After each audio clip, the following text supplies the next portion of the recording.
just wasn't our day. Couldn't find a lick of momentum. I'm kicking myself for some of the tiny decisions I made on the field. I wasn't the best leader that I could be in motivating my guys and keeping my guys, calm, cool, collected. And I put a lot of that on myself as, the guy that's been in the building for 12 years and seen a lot of football and actually seeing a situation just like this in the Super Bowl. It's a tough pill to swallow. It's a hard reality, man. I love my teammates. I love my coaches, Chiefs Kingdom. I'm sorry for how it ended. I have a beautiful life, man. I have loved ones. I have the most amazing family in the world that supports me in everything that I do. And they were all there, cheering me on and hoping for the best on Sunday, man. I wish things would have went different. I wish I would have made better decisions early on and helped my guy Pat out and helped my team, find that momentum or that confidence. But, I just have to tip my hat to the Eagles. I know this sucks to talk about. I've been here. It wasn't all negative for the Chiefs. You broke the most catches in Super Bowl history. I know that you don't probably care that much about it right now because of the way the game went. You have so many records at this point that this is kind of just another one. But at the end of the day, it's just another thing that cements you as one of the best players ever to play in the NFL. Past Jerry Rice, Gronkowski, Andre Reed. That's the last thing that I care about right now. I know, but you will, and it's dope. Just here to tell you, it's a dope record. As are all your other records. Thanks, brother. The only record I get is that he kept going on the field. He's out there again.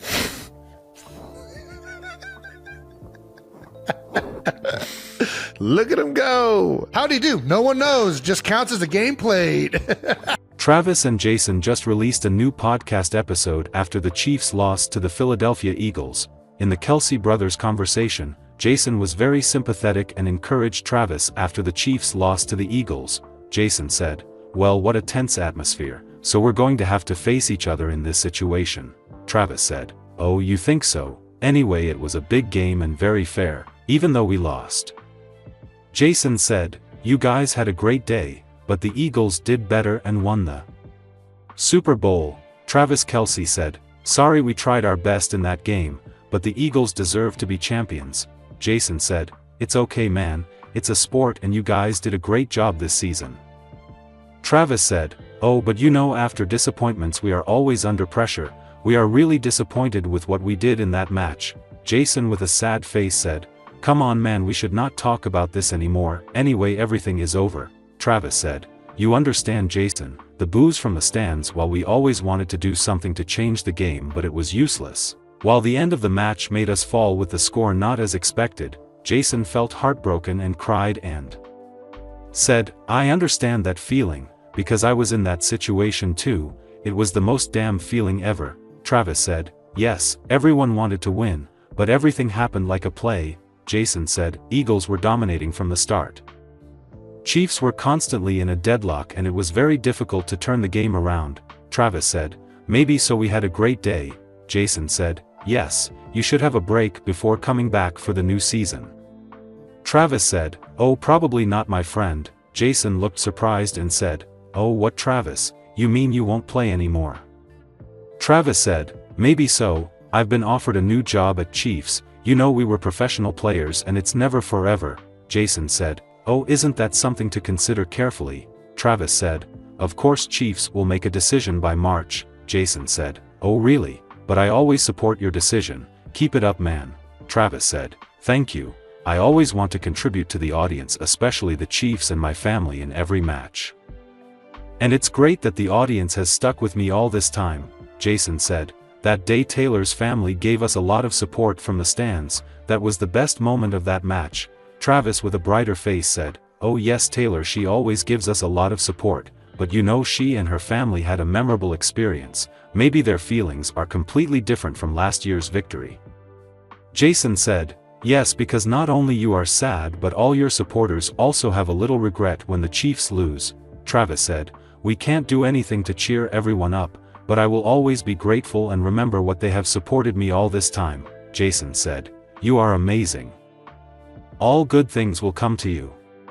An emotional Travis Kelce fought back tears in the first clip of him discussing his Super Bowl disaster with brother Jason on the upcoming episode of New Heights. The Kansas City Chiefs star's voice began to wobble as he told his older sibling about his regrets from the 40-22 loss to Philadelphia Eagles in New Orleans on Sunday. The 35-year-old does not address retirement rumors in the short clip that was shared in the early hours of Wednesday morning. He did, however, tell Chiefs fan that he is sorry for how it ended as he reflected on the chances of a Super Bowl three-peat turning to dust. "Just wasn't our day," Kelce said. "Couldn't find a lick of momentum. I'm kicking myself for some of the tiny decisions I made on the field. I wasn't the best that I could be in motivating my guys and keeping my guys calm, cool and collected, and I put a lot of that on myself, you know, as the guy that's been in the building for 12 years and seen a lot of football and seen a situation just like this, in the Super Bowl. It's a tough pill to swallow. It's a hard reality, man," Kelce added. His voice then began shake as he spoke of the family and friends he had in the stadium watching his big night turn to ruins, including girlfriend Taylor Swift. "I have loved ones, I have the most amazing family in the world that supports me in everything I do, and they were all there, cheering me on and hoping for the best on Sunday. I wish things had went different. I wish I had made better decisions early on to help my guy pad out and help my team find that momentum and that confidence. But you know, I just have to tip my hat to the Eagles." His brother Jason then pointed out that Kelce actually set a new record in the game on Sunday for the most catches in Super Bowl history. Kelce's 4 receptions for 39 yards against the Eagles mean he now has 35 in total from Super Bowl appearances, 2 more than the great Jerry Rice on 33. "You broke the most catches in Super Bowl history," Jason said. "I know you don't probably care that much about it right now because of the way the game went. You have so many records at this point, but at the end of the day it's just another thing that cements you as one of the best players ever to play in the NFL." The Chiefs star replied, "That's the last thing that I care about right now. Indeed, the question now is whether Kelce will take another catch in the NFL again. It remains to be seen how much he addresses his future when the full show drops, but whatever he decides, he will almost certainly let the Chiefs know by March 12, the beginning of NFL free agency." After the Kansas City Chiefs were defeated by Jalen Hurts and the Philadelphia Eagles in the February 9 Super Bowl, the tight end sat out his team's afterparty.